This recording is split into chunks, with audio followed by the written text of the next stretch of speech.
Hey, what's up, everybody? Thanks for tuning in again to the channel. So today I'm going to do my 6-month, 11,678 mile review of my 2022 Ram 2500 Cummins Laramie. So if you've seen my other videos, you know that I bought this kind of somewhat on a whim. I was just dead set on I'm a Toyota guy, but no, there's no new Tundras that had a bench seat anymore. The redesigns don't have a bench at all. So I was kind of in a bind at the end of last year to get a truck before tax, for tax purposes, because I didn't know until pretty late in the year that the new Tundras wouldn't have a bench option, and so I had to start looking elsewhere for what I would buy. So, being a Toyota guy, I have pretty high expectations of mechanical soundness of vehicles and things like that, and I haven't been disappointed. But I'll try and talk about some issues that I did have with the truck. Really only one issue that I had with the truck that happened pretty quick. And I'll show you the paperwork or whatever of what had gone wrong with it, kind of with the engine initially. And then we'll discuss. So I'll flip around because you don't want to see my face at all. So let's get you looking at the truck.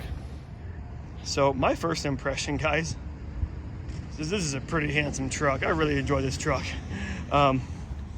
The one issue, so a couple issues that I have.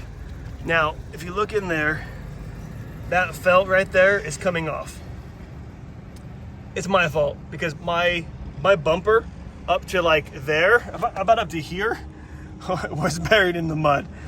When I went camping, I went to go get somebody out, and I got like mega stuck in the mud up to that. So I think it got some mud on there and kind of just pulled it down. And honestly, I haven't even tried to fix it yet. It might fix super easy. I'm not really sure. But so there's that issue. Probably my fault, to be honest, because that was in the mud pretty deep. I had one other issue. I mentioned I mentioned as well that I had a check engine light that came on at 184 miles. And so my dad, who's a die-hard Toyota guy, had a good laugh at me for that, because he's like, I shouldn't have bought a Fiat. but so let me get that straight. But this is what it was. So it did come on. The truck did drive fine.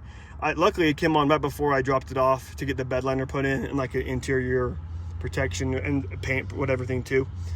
But this is what it was right here. So basically, there was diesel fuel in the NOx module. So the NOx sensor had gas on it, basically. So inspection for cause of fuel and connector found in rear chassis mounted fuel filter. So the fuel filter housing was leaking into the harness and got in all the connectors. So relatively, it seems like it's a pretty easy fix. It's a pretty easy fix. I drove it while the part came in, and it didn't really seem to be an issue. And after getting fixed, it hasn't happened again. So obviously it was fixed. Other than that, that's the only real issue that I had. Everything else has been just fine. There hasn't been any like weird things. Sometimes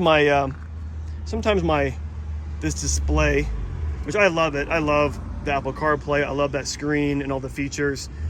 It's an expensive truck, and that kind of just helps it feel expensive as well when you have a nice interior and a nice screen like that. But there's some areas, like certain lights that I pass through, where my phone disconnects. It's a street light thing. It's a certain street light by my neighborhood.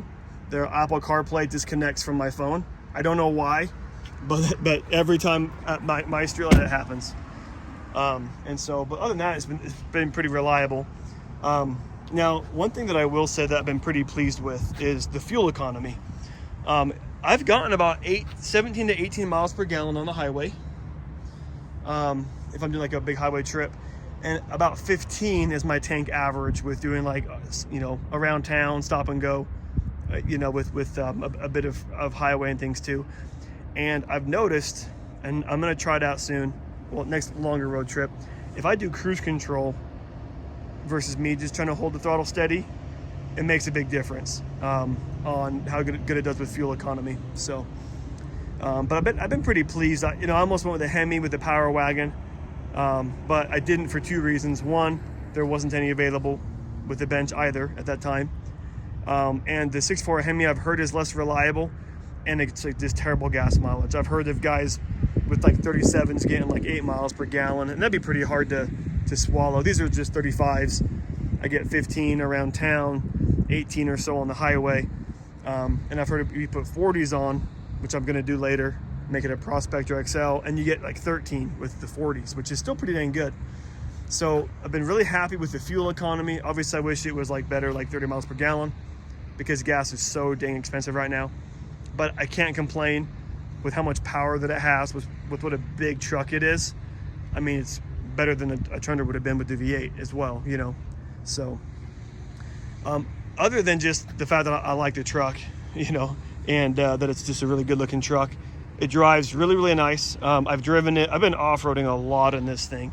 I know it's not meant for off-roading, but I bought it. I wanted the truck for camping and for off-roading with the kids and stuff. And I'll tell you what, guys, for how I drive this thing off-road, I am amazed that I don't have alignment issues. My truck drives just as straight now as when I bought it, with like 4 miles on it.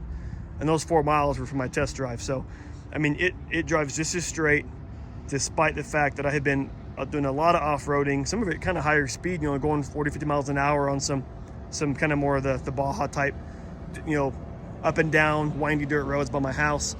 And then I did some pretty gnarly, you know, kind of just over some, you know, 6 to 8 inch boulders and stuff like that when I was camping, going through mud pits that had big old rocks, but going fast. Like I was not being that gentle with this, and I'm really impressed with how straight this thing drives.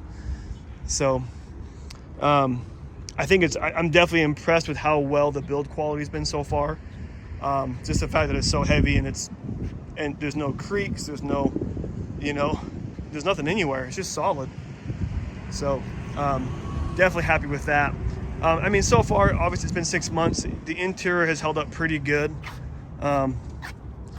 You know, I did notice for a while before I got these steps, it came with no steps on it. So before I put these rock sliders on from White Knuckle, which I love these steps. I actually did a pretty thorough review of these a few videos back if you want to check it out. Before I had this though, you know, my kids, my wife, they just like fall off that seat.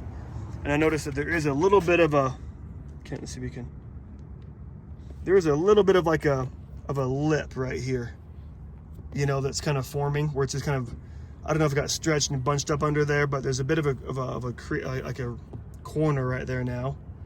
You kind of can see that bit of a corner, and there's not one over here, and there wasn't one there initially. So, but the leather, yeah, it does clean up really easy. I try and take good care of it, since I also beat it up at the same time, and it's been a really, really great truck. My kids love it. Overall, I'm really, really pleased with it. This seat right here, it's down right now just for the video, because I wanted to have that in here, not floating out on the seats. But it's you know, this is a nice, you can kind of see it's nice soft seat right there. The kids fight over it. My wife sat here on the way to Costco, which is where we are right now, getting stuff to go to the lake for a week. So yeah, it's been a pretty solid truck, pretty flawless. I think so far Ram did a good job. We'll see. Obviously, being a Toyota guy, it's always in the back of my head. Well, let's see how it is, you know, a couple 100,000 miles from now. But I'm hoping that it's going to be just fine if I do my part and keep taking care of it, you know. So the next mod I'm really, oh well. So anyways, but yeah, my plans with the truck are actually to build it into a Prospector XL later. I need to save up the money first, but I think getting some 17s on 40s would be good for the truck. Bit bigger, you know, wheel wells, get some off-road bumpers and stuff on it, and just really make it like a dedicated family overlander. So I got 4 kids, so the bench seat was a big issue for me, which the new Tundras, which I was waiting for a while, kind of didn't have that, so I had to look elsewhere. And the used Tundras were way overpriced with the shortage. I got this at MSRP, and it was a good value. So I don't actually need a diesel even, to be honest. It was just a good value for the truck, I felt like, with the price I was paying. And so, but it's going to be basically become a, you know, a family of 6 with a couple dogs overland vehicle. So please hang on for the journey as I just kind of keep tabs on this thing and as I build it up a bit more. So yeah, overall I'm pretty happy with the truck. I'm kind of curious to see, obviously, you know, being like a Toyota guy, it's in the back of my mind, well, how it's going to be in 200,000 miles. You know, I think it'll probably be just fine still if I do my part taking care of it. I know guys that have had quite a few miles on these before they have problems, and they drove them pretty hard. So I have pretty high hopes for the truck, especially with how good it's done so far, which is the fact that it still drives straight and isn't squeaking despite how I've driven it off road. I have high hopes for it, but I guess we'll see. I mean, follow along. Yeah, the plan for the truck, as far as for the channel goes, is I'm going to build this into, there's 2 things for the channel. One, I'm #1 in Utah for a 2023 Sequoia TRD Pro. So I'll get one of those pretty soon once they come out, and I'll kind of follow along as I have that and do reviews and that kind of thing for those. But for this truck, I actually really love the Prospector XLs. I didn't know about those, wouldn't have had time to find one when I was buying a truck because the year was ending and I needed a ride off. But the goal for this truck actually is to build it into a Prospector XL. So I'll get AEV's package, I'll put the 40s on with the high mark fender flares, I'll do the bumpers and stuff like that, probably the winch, the lights, and this will be, I'll build this into a dedicated family of 6 and 2 dogs overlanding vehicle. So that's why I got it. I didn't really get it to tow. I didn't get it for towing. I got it because I wanted 6 seats and to go camping in. So yeah, that's the plan. So that sounds at all interesting or fun for you guys to follow along with, you know, just on family adventures, as well as doing a cool build with this thing eventually, then yeah, please like and subscribe and follow along. I'd be happy to have you. So anyways, thanks for watching this video, this review, and catch you guys next time.